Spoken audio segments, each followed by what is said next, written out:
келдіңдер. Қазір енді сабағымызды бастамас бұрын балалар орнымыздан тұрып, психологиялық ахуал жасап, өзіміздің көңіл күйімізді көтеріп алайық. Тұра қойыңыздар. Шеңберге біз тұрайық, оң көзімізді жұмайық, айналамызға қарайық, сол көзімізді жұмайық, айналамызға қарайық, екі көзді жұмып, айналамызға қарайық. Енді қасымыздағы досымызбен қол алысайық, құшақтасайық, сәттілік тілейік. Жақсы, жарайсыңдар балалар, көңіл күйлерің көтерілді ме? Енді жаңа сабағымызды бастамас бұрын өткенде шолу жасап алайық, өткенді пысықтайық. Балалар, мынау сөздердің алдарыңызда суреттер берілген, бұнда іс-әрекеттер көрсетілген. Бірінші топ, мына балалар, бірінші топ жүгірді. Екінші топ оқыды. Үшінші топ секірді. Жарайсыңдар. Ал енді келесі суретке назар салайық. Үшінші топ, бірінші суретте не болды? Жүгірме. Бірінші топ оқыма. Екінші топ секірме. Ал балалар енді ойланайық. Осы бірінші суреттегі, екінші суреттегі сөздер қандай тақырыпты ойлануға керек? Болмайды деген, болады деген сөздер керек ойлануға. Ендеше ол қазақ тілінде қандай тақырып? Дұрыс, іс-қимылдарды білдіріп тұр. Болымды және болымсыз жетістік. Жарайсыңдар. Сонымен біздің бүгінгі сабағымыздың тақырыбы 92-ші сабақ болымды және болымсыз етістік. Оқулықтарының бетін аша қоямыз. 55-ші бетті ашыңдар.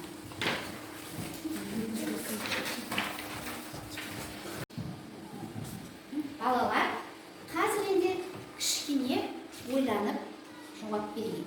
Ол үшін қазір мен сіздерге бір музыка әуенін тыңдатамын. Сіздер ойланасыздар. Ой қозғау. Бұл кімнің әні деген сұраққа жауап бересіздер. Ол үшін әуенді тыңдайық.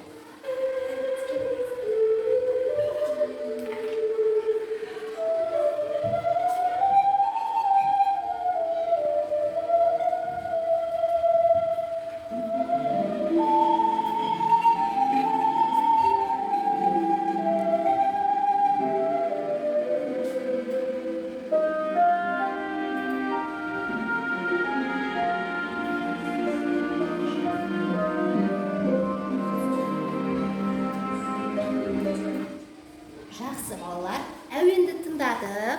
Енді бұл қандай ән?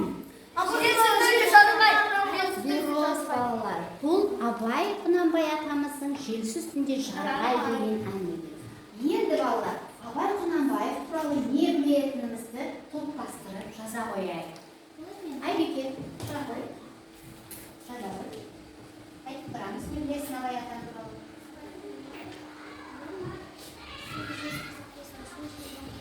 Дұрыс, 45-ші жылы туған дейді. Жақсы. Шапалақ.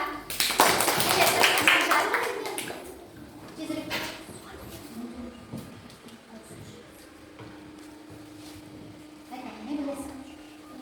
Абайдың анасы Зере. Дұрыс. Әжесі ол. Зере.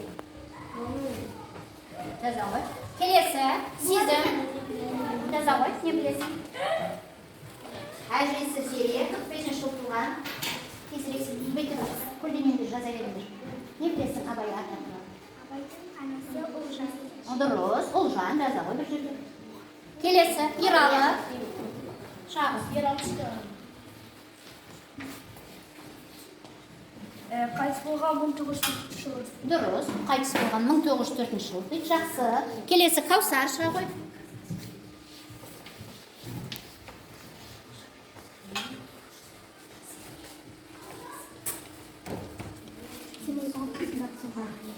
Дұрыс, Семей облысында туған екен. Алтын шыға ғой.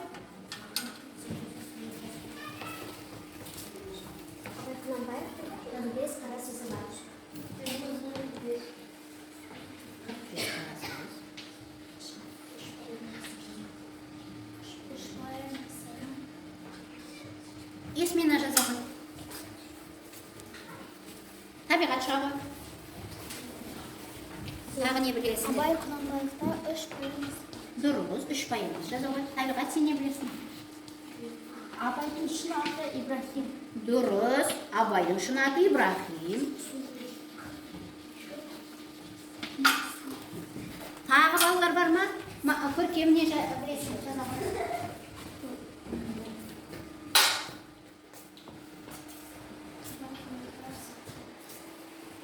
Абай Құнанбаев ақын дейді. Дұрыс.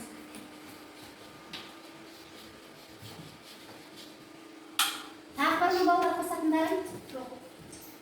Жақсы. Көптеген мәліметтер біледі екенсіңдер. Барлықтарын жазып шықтыңдар. Өте жақсы. Өзімізге бір мадақтау. Біз топтық жұмыс жасаймыз. Әр топ парақшаға алдарында тапсырма беріледі. Мен қазір парақшаларды таратайын. Қолдарыңа маркер фломастерлерді алыңдар. Топ болып жұмыс істейсіңдер. Топтық жұмыс. Сендер балалар. Бірінші топ, сіздер мына қараңыздар, сызба бойынша мәтін құрастырасыздар. Мына сөздерді болма, бол деген сөздерді қолданып мәтін жазасыздар. Ал келесі екі топ, сіздер сурет бойынша әңгіме құрастырасыздар. Екінші топ, сіздер назар салыңыздар тақтаға. Мына сурет бойынша ішінде болымсыз етістіктерді пайдаланып әңгіме жаза қойыңыздар, топ болып ақылдасып. Ал үшінші топ Аңсар, Шамирлан, сіздер мына сурет бойынша әңгіме жазыңыздар. Топ болып, барлығымыз көмектесеміз ғой.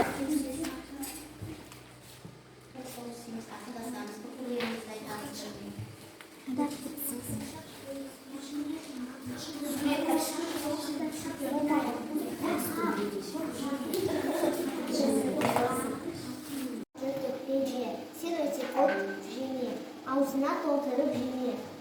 Аспай шайнап же.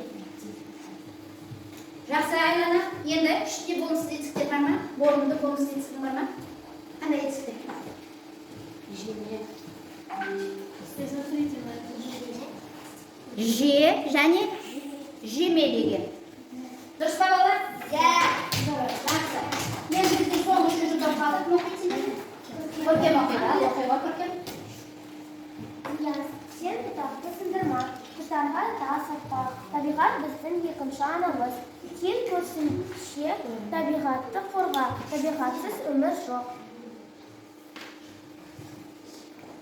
Жақсы. Үшінде болымсыз етістіктер қайсы? Сындырма және атпа. Дұрыс. Сындырма, атпа. Өте жақсы. Көркемімді бағалайық.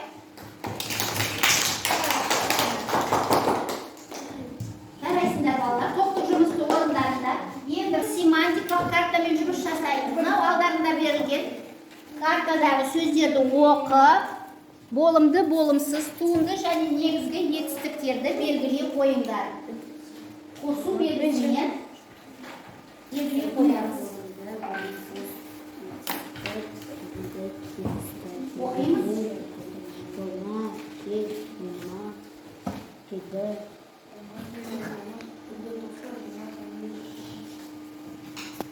Қосу белгісімен белгілей қоямыз.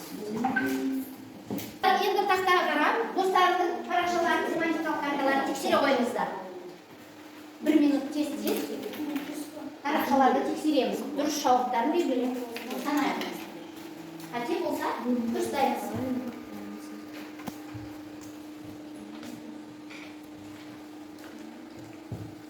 Жақсы, аяқтап қалдық. Ал енді кім ауызша айтады? Камилада 3 қате.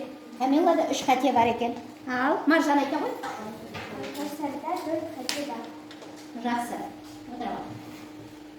Жарайсыңдар балалар, семантикалық картамен жұмыс жасап, қателіктердің бәрін жинап көрдіңдер. Енді балалар тапсырма.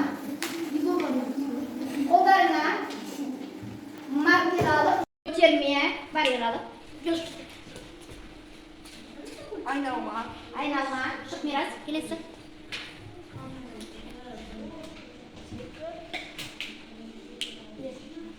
Жақсы. Енді бізде Жаз деген сөз қалып қойыпты. Жәния келе ғой.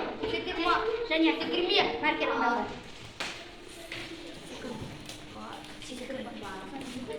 Жаз деген сөз қайсымен беріледі? Жазба. Өте жақсы балалар. Енді балалар сабағымызға кері байланыс жасайық.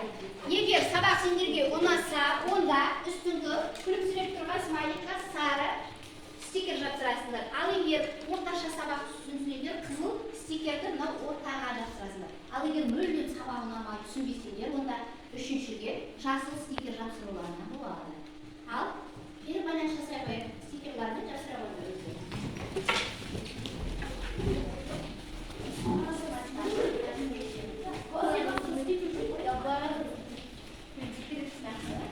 Болғандарын